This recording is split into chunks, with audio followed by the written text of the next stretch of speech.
রাসূল সাল্লাল্লাহু আলাইহি ওয়াসাল্লামের কাছে এসে যদি কেউ বলতে, রাসূলুল্লাহ আমি খুব অসুস্থ, রাসূল সাল্লাল্লাহু আলাইহি ওয়াসাল্লাম বলতেন, লা বাসা আলাইকা তুহুরুন ইনশাআল্লাহ। ইয়া রাসূলুল্লাহ আমি অসুস্থ। রাসূল সাল্লাল্লাহু আলাইহি ওয়াসাল্লাম বলতেন, আরে don't worry, it will cleanse up you from your sins if আল্লাহ উইশ। ইনশাআল্লাহ এতে তোমার যে গুনাহ টুনা আছে, পাপ আছে, এই পাপগুলোকে আল্লাহ তাআলা এই অসুস্থতা দিয়ে মোচন করে দিচ্ছেন। পড়েন সুবহানাল্লাহ। তাইলে আপনি অসুস্থতার মধ্যে একটু হালকা হইলেন না, যে জ্বরে ভুগতেছি কিন্তু এই জ্বরে নাকি আমার গুনাহ মাফ হয়ে যায়। পেটের ব্যথায় আক্রান্ত, মাথা ব্যথায় আক্রান্ত, কিন্তু এটাতে নাকি আল্লাহ আমার পাপ মোচন করে দেয়, তাহলে একটু ভাল লাগবে না? তাহলে দেখেন, একটা কঠিন পরিবেশকে রাসূল সাল্লাল্লাহু আলাইহি ওয়াসাল্লাম সহজ করতেন। অসুস্থ শুনলেই লা বাস তুহুরুন ইনশাআল্লাহ, আর কিছু হবে না, আল্লাহ তোমার গুনাহ মাফ করে দিচ্ছে।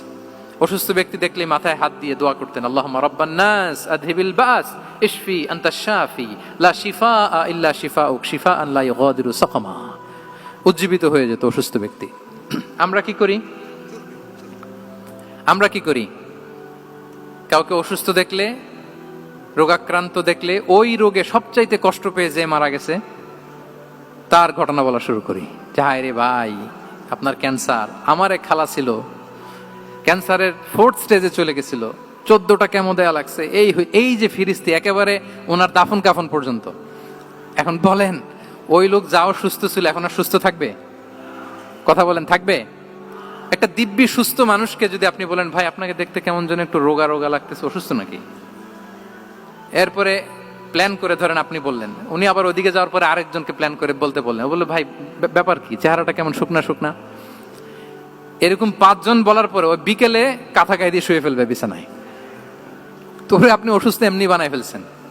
কিন্তু রাসূলুল্লাহ সাল্লাল্লাহু আলাইহি ওয়া আলিহি ওয়াসাল্লাম উনি বলতেন, লা বাস আলাইক তুহুরুন ইনশাআল্লাহ, আরে সুস্থ হয়ে যাবা। এজন্য দেখতে গেলে আপনি উৎসাহিত করবেন, বলবেন আরে ভাই আপনারা তো খুব সুস্থ লাগতেছে। কে বলছে আপনি অসুস্থ? অসুস্থতার কোনো ছোঁয়াই তো আপনার মধ্যে নাই। হ্যাঁ, you are looking very fine, চমৎকার লাগতেছে আপনার, কে বলছে? তো ভালো হয়ে যাচ্ছেন। এটা বললে উনি আশা পায়। আর আপনি যদি ওই রোগে সবচেয়ে কষ্ট পেয়ে যে মারা গেল, এই ঘটনা যদি ওনারে শোনান, উনি বাঁচবে বলেন? তাহলে আমরা মানুষকে উৎসাহিত করব, অপটিমিস্টিক হব, প্যাসিমিস্টিক হব না।